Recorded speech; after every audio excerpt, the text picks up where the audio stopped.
You know what? We could hop up here all day, but what we could do instead is start what's going to be a kick-ass weekend. We can start it right now.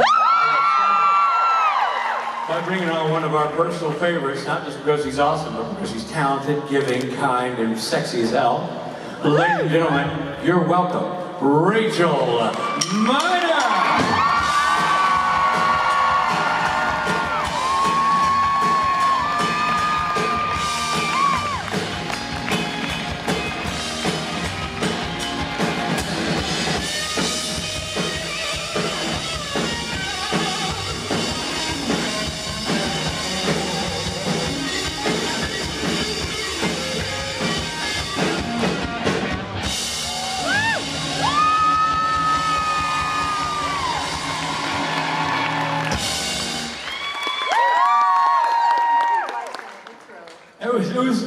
Classy is the word, I think. Well, listen, everything I say about you is true. You're truly an anchor of the weekend. And may I point out that I just noticed this right now, because Rachel and I have not seen each other today. From a fashion standpoint, nobody's going to come out here wearing a shirt that matches their wheels. That is the purple and black with the purple and black. I mean, kudos to you. Kudos. Ladies and gentlemen, Rachel Minor.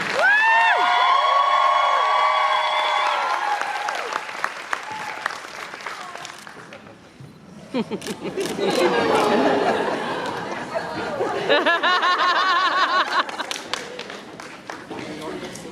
the luckiest. We agreed on that, right?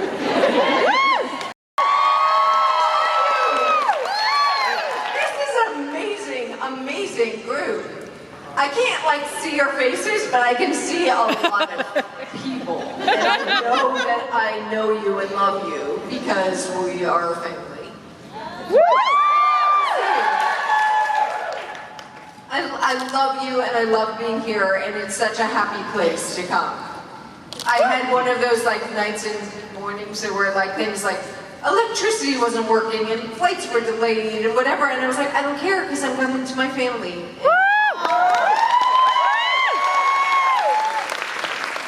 Life, you will not get me down. We should all keep that spirit. So, anyway, do people want to start asking questions, or do we have questions, or do you want me to just talk at you a lot? Not really seeing. Okay. Rather than be offered. So, are any of you participating in Gish? Freaking excited for this year. I feel like it's going to be an excellent one. The Change of Life is always my favorite, and so that's the only thing I know anything about, and I'm like, oh, it's going to be amazing. And everything's going really well at Random Acts. Again, do we have no questions? Do people know the line? Who am I talking to? This is really odd. And I'm echoing. Come talk to me. Ask me things. What are you working on now? No, nothing. What am I working on now? I'm working on a few things. Mostly Random Acts is my life and my heart and my soul. And so that's what I do every day. And I get to work with the best people around. But then also, I'm working on a few projects. I want there to be more, better representation in film and television. So, fighting for that. I think it's about time, yeah? Awesome. Yay! Good morning, Rachel. Good morning. Thank you for coming. I was like, I can't really see, and I don't think there's anyone, so I'm either ignoring people or... Absolutely. Okay, so I asked you in Vegas about person's wedding, if you could attend, and you gave them wishes, and I just wanted to pass on to you that they got married, everything went well. Oh, and she broke down in tears when she got your wishes for her best wishes for the wedding and everything. You're her favorite, and she wished that she could be here, but she wanted to pass that along to you. That means a lot. I love that. Yeah. That's awesome. God bless you, and thank you so much. I wish them so much No, happiness. thank you.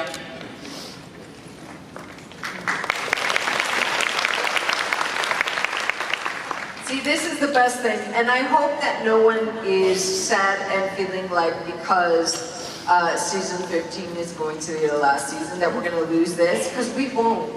Because that's for us to keep creating, and we can do this as long as we want and always and forever, and I think we should.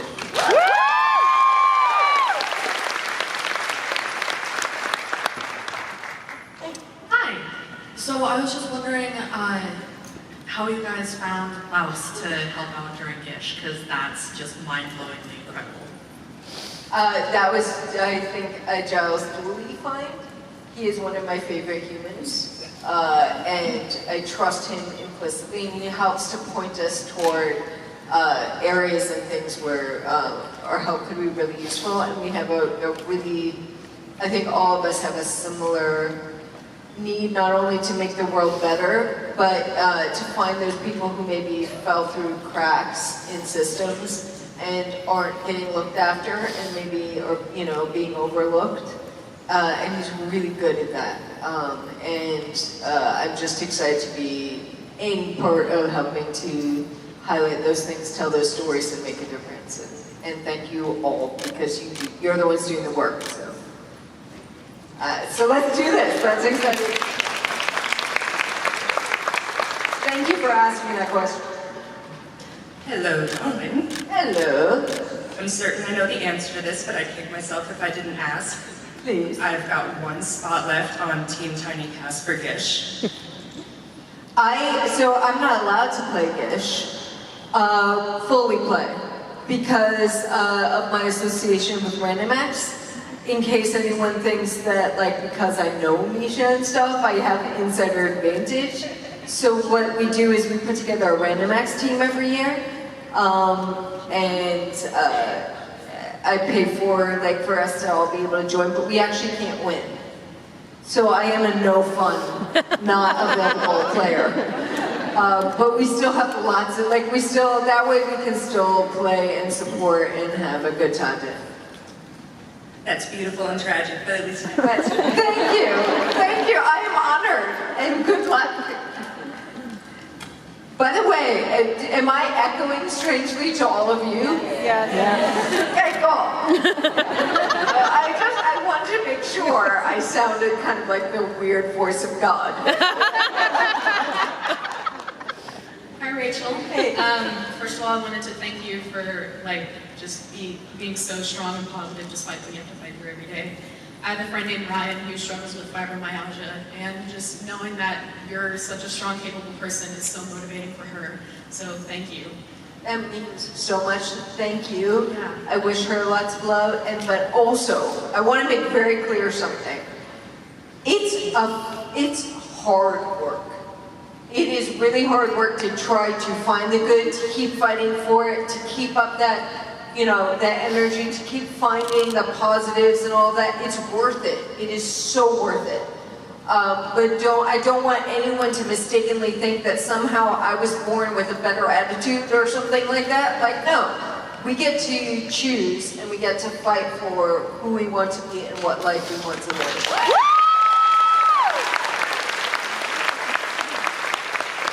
And I also don't want anyone out there to think your life is hard and for some reason you were dealt that. We're all, I don't know anyone who isn't struggling to some degree and isn't going through stuff.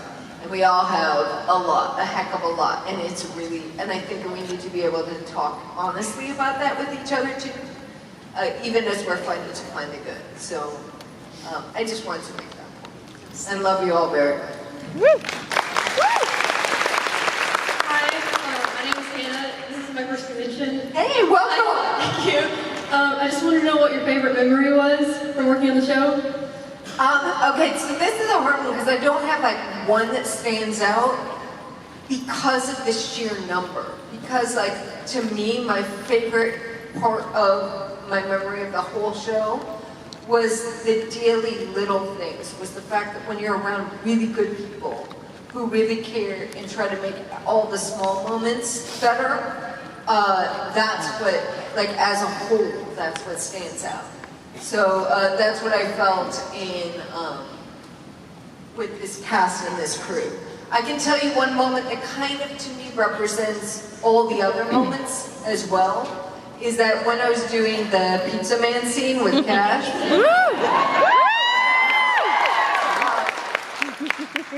I got to kiss Misha. No. So when I was doing that scene, I was actually already struggling physically.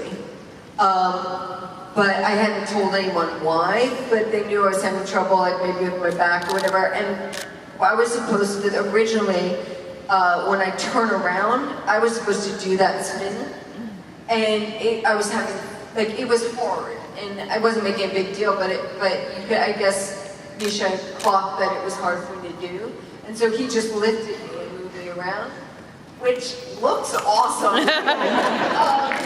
But was also just a good friend, really looking out for me and trying to make my life better. And I feel like that kind of sums up all the moments in that it was just good people looking out for each other.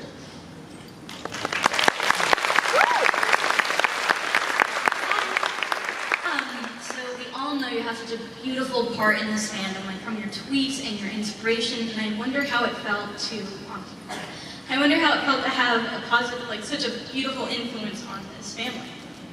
Thank you so much for saying that, but it's, the influence is the other way. You have all brought that out of me, and you've given me so much that I love to be able to give back, and it's also a gift. I think for me, the most important thing in life, period, is to feel connected and to feel purposeful. Like to feel like there's a reason that I am here, and I can maybe leave something good behind in the world. And you all make me feel that way on a daily basis, and it continued to make me feel that way. And I honestly don't know that I'd be alive if it wasn't for that. Like I can't undervalue how much that means. And so I feel like that is very much as much coming from you as it is coming from me, and I think we're just connecting with each other. And you make me feel more positive. And so I want to put more love out because you're giving me that love too. So, thank you.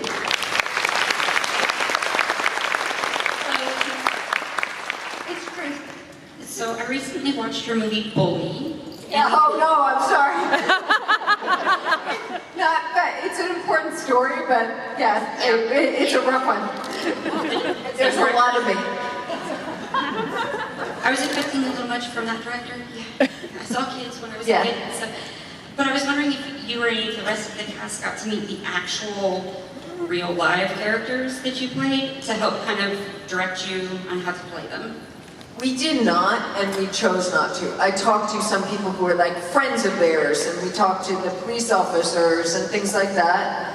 But I know I was not representing Lisa Connolly in the way she would have told her story. I think I was trying to approximate at least a human truth, and I think it was maybe the truth of her, but sometimes what we want to believe we are is different from what we are, and it was such a dark decision to take someone else's life. But I don't think, and as far as I know, she would not take responsibility for it. So no, I chose not. Like I didn't want to speak to someone, because I think I would have felt guilty too if I was empathizing and connecting with a human and saying like, no, but I'm going to tell your story totally differently than you want. So that's. Thank you for asking me. Hi. Hey. You mentioned the final season, and I was wondering, how would you like to see things end for Sam and Dean Winchester? I think there are certain fundamentals that are bound to be there. I think it's a show about the resilience and strength and love that exists in the human spirit, and I think that's got to be an element in there. There's no way it wouldn't be. But I am very excited to see what they create. To me, it's like opening a present, you know, a present before your birthday or before Christmas or whatever. I don't want to know. I want them to give it to me. I want to be surprised. I want to enjoy that moment and relish in it. And so I'm just looking forward to seeing what they bring. Does that make sense? Do you have something? I don't want it to end, actually. I don't ever want it to end, so that's a difficult question for me. But thank you for the answer. Thank you. Hi, Rachel. My question is, if Meg had gotten to say goodbye to Castiel, how do you think that would have played out? That's a really good question. Well, we know Meg, and she would not have been like mushy about it. She would not have been maudlin. I think she would have hidden like all the major things she was feeling and not known how to name them. I think there was a simplicity often to how she communicated with him and a comfortability, and I think it would have literally just been kind of like a nod. See ya. But a very full one. Does that, like that's kind of what I see, but I don't know. I mean, there are so many beautiful options. But I don't think either of those characters understood why they felt things they felt or why they cared in any way about each other. They just did. What do you think? I agree. I don't think it would be, she wouldn't be mushy about it, but maybe they would have revisited the pizza man scene. That might have been a good idea. Thank you. Hi, I'm Carol. Nice to meet you. Very nice to meet you. My question is, if you could write a supernatural episode and there was like no limitations about what it could be about or anything, what would you write about? Oh my gosh, I could not tell you.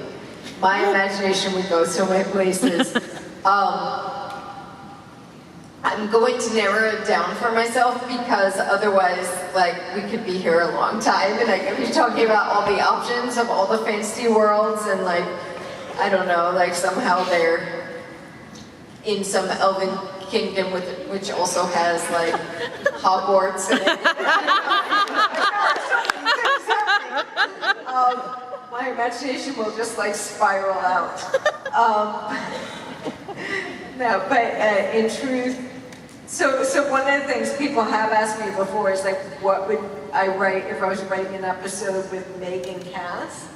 And I definitely would love to see them like trying to be human together, like trying to be normal. So I think it would be really fun for them to have like a road trip where they were like, but like, you know, trying to do like the normal human experience of like camping or something like that.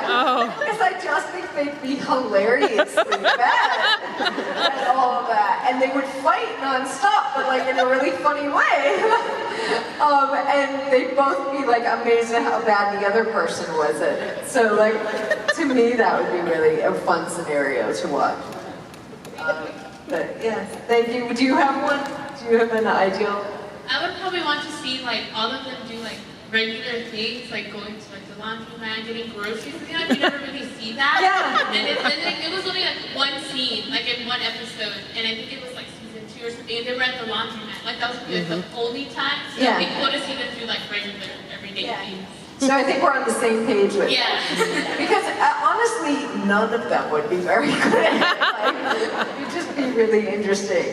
Like what happens if you have to be normal? And also like normal humaning is a lot harder than it's made out to be. I know I struggle. So, yeah. Hi, Rachel. Hey. Coming into the last season, I know, excuse me, the fandom would like to see the writers maybe try to include some past characters that we haven't seen that we've loved. And Meg, I know, is a character that I would like to see back if they could possibly do it. And if there was a way for them to accommodate you if they needed to in writing her back in, even if it was just for one episode? Would you be willing to come and do that? Yeah, I'd pay them. I'd be 1,000% more than willing. I love everyone on the show. I love the character. I also don't, I never once thought I wouldn't hold it against them if they didn't find a way to do that.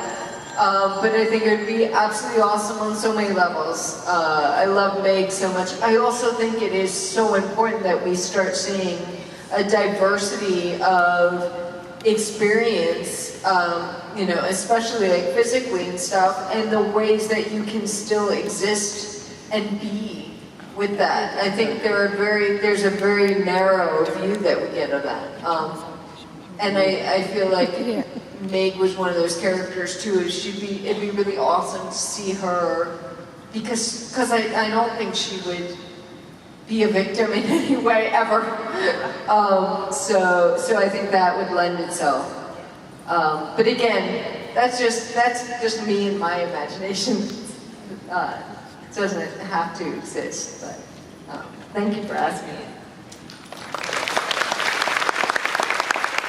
I'm really excited. Is everyone excited for next season? Because I'm really can't wait to see what they bring. Hi. Hey. So I don't know if they've asked this question before, but what kind of advice would you give Meg if you ever met her? Oh, that's a really good question. I give her the advice, I guess, to be more honest and it's okay, whatever she's feeling. Because I don't think she I don't think she can process that. I think she's really good at certain things. I think she's got a great perspective. I think she's very smart. I think she's very strong. But maybe that strength stops her from ever being willing to be vulnerable or honest or connect to others. And I think that's something that would probably be missing from her life. Does that? Thank you. These are great questions. Hi. So at the end of Meg's reign on Supernatural, we kind of saw her kind of become more human and be a little more I wouldn't say soft, but less edgy. So if Meg were to meet Jack and spend time with him, do you think she would relate to more of the spawn of Lucifer side or the human side? That's an amazing question.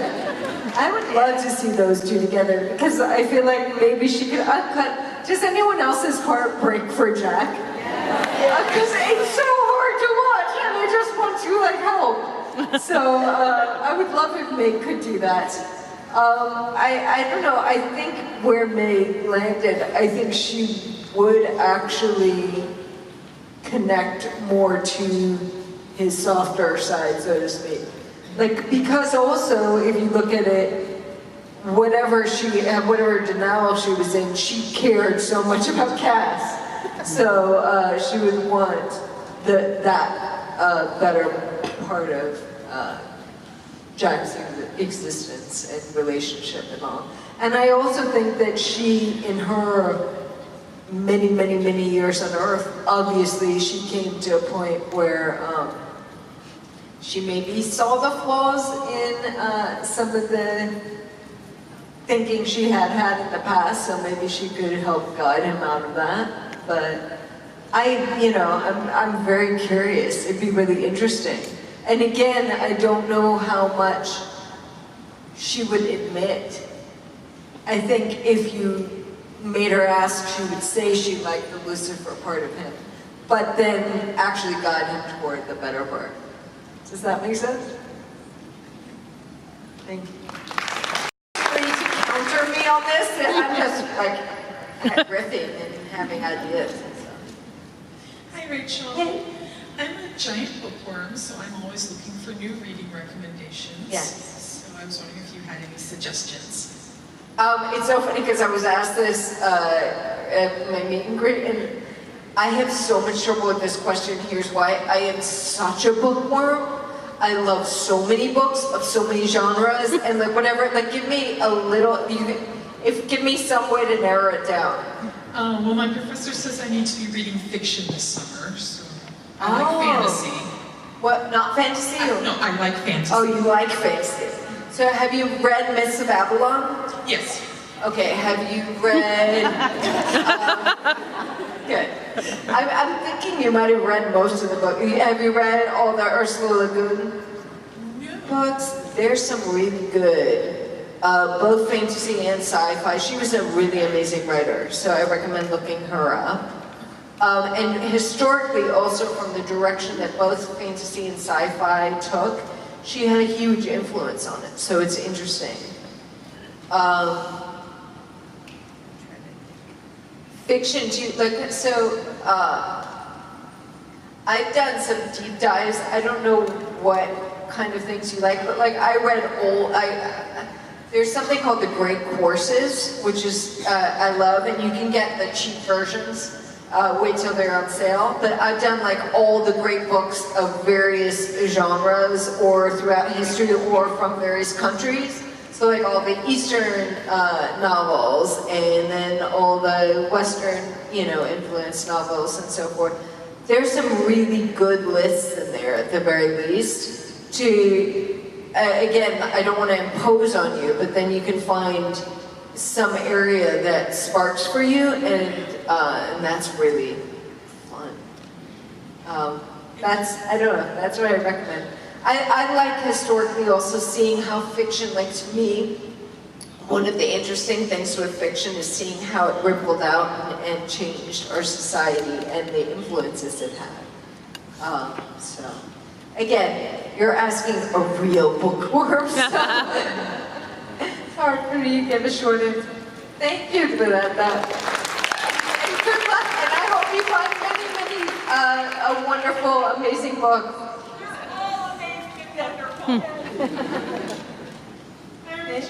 First con. Welcome. Is it good so far? Yes, it's wonderful. Awesome. Okay, so I was wondering how you think that Meg would interact with Jack, and how you think that she would change interacting with Cass after she realizes that he kind of adopted Jack. What do you think that she would do and say? So again, I'm open. I don't know that my instant ideas are correct or not, and I don't want to mess with anyone else's imaginations on these things. But I feel like Meg's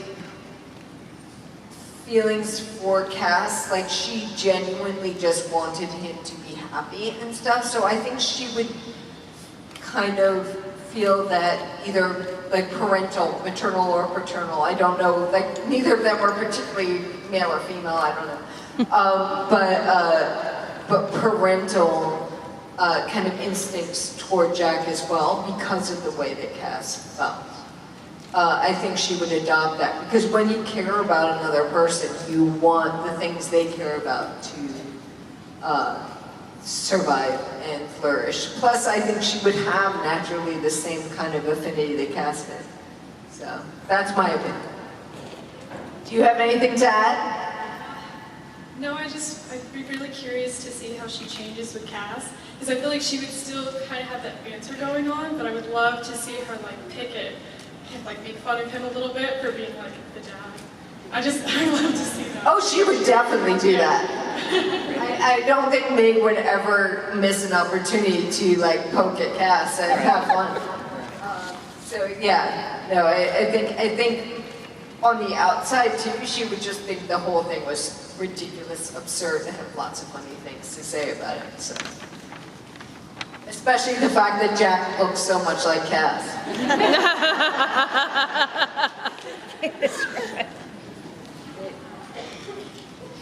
Hi Rachel, my question is totally different from everybody else's. But that's a good thing. Stand out. I like difference. Like, why unicorns? Why unicorns? Did you choose it because like Meg equated Castiel to her unicorn? I think it's a creation between us all. So because I had that one line, go save your brother, my unicorn. That's like one of my favorite lines. Mine too. And I think like a lot of us fell in love with that. There was that association. And then I think, so people started doing things like gifting me unicorns, or like there was that conversation we would have about so many of us had that favorite line. And then when I first started using the scooter, I didn't like the fact that it made some people sad. Like, no matter how honest I was and open I was, there was always some people who would be like, oh my gosh, what happened? Like, and it would make their heart leap out for a second. And I hated that feeling. I was like, no, it's fine, it's fine, it's fine. I think, so it occurred to me one night of just like, I saw this. I was like, that'd be easy to do. And I knew, and it really changed the dynamic, where now people like, see me in the scooter and they laugh or whatever, because obviously someone who's wearing a unicorn on their scooter is not like sad about it. They're doing okay, and they can have fun. So I think that heightened it. And then, I don't know, it's a call and response. I feel like over time we all have gotten like really into this unicorn thing. I love fantasy creatures and fantasy in general. I was probably more of a fairy person when I was a kid. So like, I love fairies. I love the unicorns like in Legend when I was little, but I was never particularly like a huge unicorn person, more than any other fantasy animal. But yeah, that's us. It's all of us. Is that a good answer? Thank you. Awesome.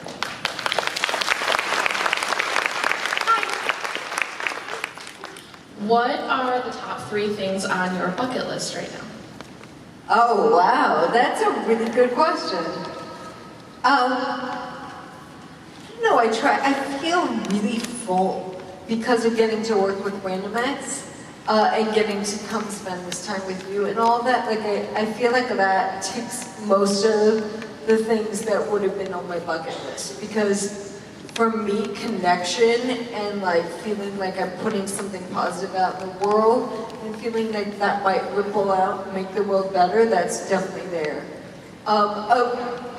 Another thing for me is like, I'm very passionate about buying, sorry, but like I'm really passionate about buying from ethical companies. I think one of the worst and most dangerous things about our world is we're funding so many companies that are doing so much harm to the environment, to humanity, like all that. And yet, I also think most of us are in a condition where financially, we can't afford to buy from better companies, and like just time-wise, we're overloaded, can't even afford to do the research to find someone that's not doing bad. So I would love to be a part of changing that dynamic more. And I have various like ideas on that.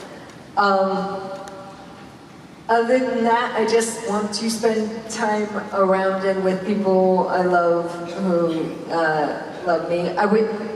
I'd maybe have a dream of starting, like, you know, the old literary salons and things where you would just like get together and talk about philosophy, and like all these great minds would spark things. I would love to do more of that kind of thing. I'd like to maybe publish a book. It's kind of on there. But I don't think, what about you? What's on your bucket list? Actually, having something published is on there. I travel for the conventions, but I'd like to actually travel to see more things, but that's, I don't know that I have a third right now. That's awesome. I say let's all live our bucket lists. Yeah. Okay.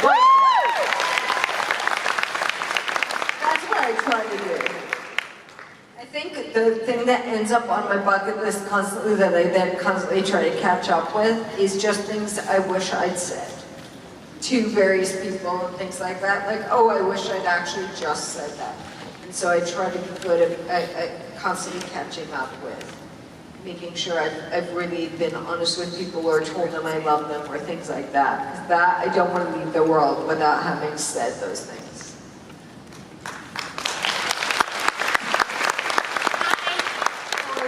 Can I Meg was a Lucifer loyalist.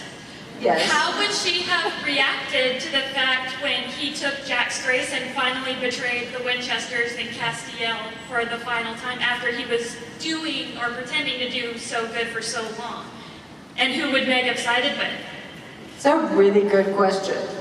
I mean, I think it's absolutely debatable, and I would not fault someone who argued that she would have stuck with Lucifer because there's a lot of evidence to that. But I also feel like where she got to a place where Cass was her #1. And as she said, like, I feel like she's staunchly loyal.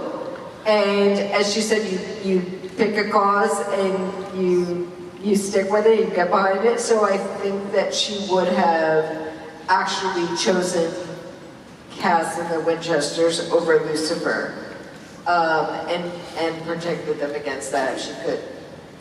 But that's, again, as I say, like, I'm fine with if you believe otherwise, but that's where I personally think she landed. What about you? I think she probably would have chosen Cass as her #1, finally seeing that betrayal of Lucifer would not have changed for her to be with Cass. So that's where I would have saw her. But it would have been that would have been a hard choice. It would have been epic. Love these questions. How do you think Meg would have responded to the British men's letters? I think she would have laughed at them. They just seem like like the opposite of Meg in so many ways. And I think they would have given her a lot of fuel for a lot of jokes. But yeah, no, I don't think she would have done, like, anything about them would have flown with her. Including the whole Britishness thing. Like, I don't think Meg would have bought it. And I think she would have tried to challenge them any chance she got. What do you think?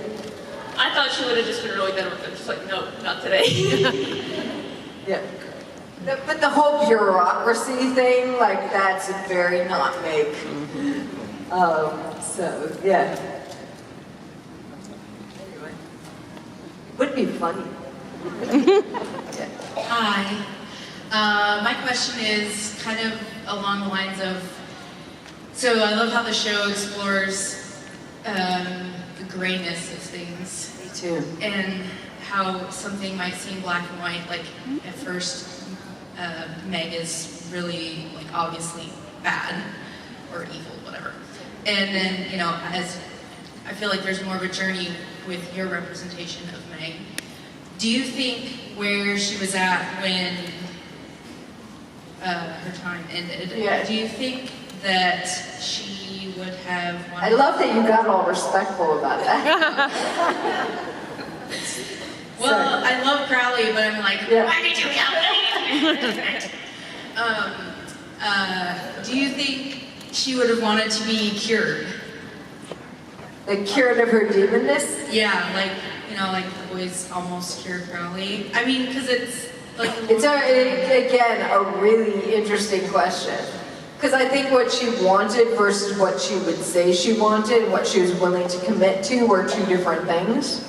I think that would have been really hard for her to get to the point of being where maybe her heart was, if she has heart, I don't know. But yeah, to what you were saying earlier, it was funny, I was saying that earlier today, absolutely my favorite thing about the show is the fact that everyone lives in the gray. That the good people are fighting to be good and making mistakes, and we're flawed and whatever, and the bad people are hurt and mistaken and sometimes do good as well. And I think that it's so important that we recognize that in each other. Yeah, I was gonna say, along that, like, you know, when the show first started out, it seemed very black and white, like what was right and what was wrong. And then as we've gotten farther along, which I think as I've gotten older, I realize things are not black and white. I'm staunchly very much a lot of gray, and I love that the show really explored that in a lot of different ways through different characters and different themes. Same, and that's why I say, like, I don't think any of it's an easy choice. So I don't think I don't think it's black and white of like, oh yeah, Meg totally, like she would want to cure herself of her demonness, because I think she had pulls in every which direction, and I think she spent so much time, literally lifetimes worth, certain that this was the way she felt, and this was her existence, and this was her version of right. And so to let that go would not be easy. To let go all of her judgments and her thoughts and her beliefs about reality, that would be a big deal. But I also think she really, like, where she'd gotten, like, heart-wise or whatever, was this place of wanting to do good. So it would be a difficult question, I think, for her. Does that make sense? Because she lives in the gray. Oh yeah, totally. I think that Cass's influence on her really is what like instigated her change. Same. Because she had to care about somebody else besides herself. Right. But again, it's like, how do you name that when you've grown up in a world, in a society or whatever, like literally her demonness, like she was surrounded forever with a vocabulary of existence that didn't allow for that. So how do you even process it?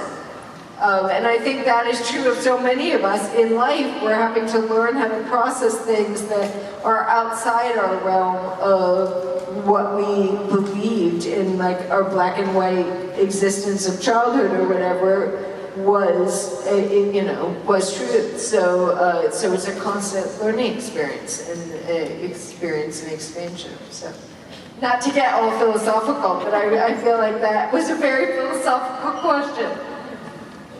Thank you so much. Thank you. Hi. I'm Macy. This is my first convention. Welcome. Are you having a good time? Yes, I'm having a really good time. And my question was, if Kelly had survived Jack's birth, what do you think her opinion on his decisions would be? If Kelly had survived Jack's birth, what would her opinion be? On the decision that he made. I have no idea. I have like that's someone else's territory. She seemed like a very, very loving, maternal, like someone with a very strong maternal instinct. So I would guess she would have been kind of, I think she would have been heartbroken at the turns that Jack took, and I think she would have wanted to hold him and fix it in the same way we all talked about, we all felt. What do you think? I agree, mostly. Like, I think she would still be there for him and try to help him, even though she doesn't most likely agree with all the decisions that he made. So that's mostly my opinion. Yeah. So let's all do that for each other. Just keep like loving each other until we help right things. It is so great. Thank you all so much. You just spent an hour with her. Rachel Miner.